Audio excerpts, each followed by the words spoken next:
Start. सभासद, बंधू आणि भगिनींनो, परिच्छेद. आपल्या संस्थेचा 2010-11 या वर्षाचा वार्षिक अहवाल सादर करण्यास विशेष आनंद होत आहे. यावर्षी कंपनी या क्षेत्रातील आपले एक तप पूर्ण करीत आहे. या एक तपाच्या कालावधीत कंपनीने अनेक आव्हानांना सामोरे जाऊन जिद्दीने विकासाचा मार्ग आक्रमणे सुरूच ठेवले. कंपनीच्या दृष्टिकोनातून हे वर्ष कंपनीच्या व्यावसायिक जीवनाच्या दृष्टीने उल्लेखनीय म्हणून कायम स्मरणात ठेवावे लागेल, कारण यावर्षी उत्पादन वाढीची योजना कार्यान्वित केली आणि प्रगतीचा मार्ग खुला झाला. कंपनीने वर्षभरात केलेल्या कामगिरीची माहिती खालील बाबींवरून लक्षात येईल. परिच्छेद. कंपनीच्या संचालक मंडळाने आपल्या मदतीने यावर्षी भागभांडवलात 25 लाख रुपयांनी वाढ करण्याचा धाडसी निर्णय घेतला आणि त्याची अल्पावधीत अंमलबजावणीही झाली. भांडवलात वाढ केल्यामुळे यावर्षी उत्पादन वाढीसाठी आवश्यक यंत्रसामग्री परदेशातून आणण्यास आली आणि वेळेवर बसविण्यात आली. सभासद संख्येत 2100ने वाढ झाली आणि संस्थेची सभासद संख्या 5700 वर पोहोचली.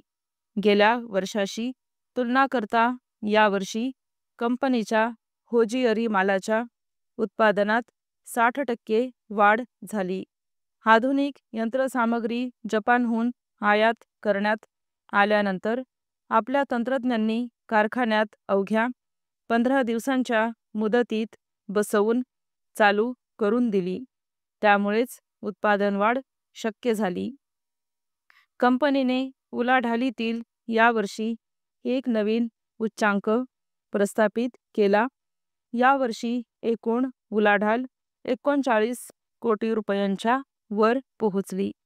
गत सालाशी तुलना करता उलाढालीत 30% वाढ झाली.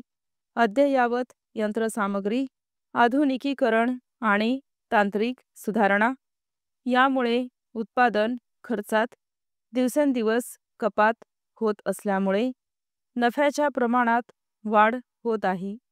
यावर्षी एकूण 11 कोटी रुपये नफा झाला. गत सालाशी तुलना करता नफ्यात 20% वाढ झाली. नफ्याचे विभाजन खालीलप्रमाणे ठरविण्यात आले आहे. यावर्षी संचालक मंडळाने अग्रहक्क भागांवर 9% आणि सामान्य भागांवर 18% लाभांश देण्याची शिफारस केली आहे. परिच्छेद.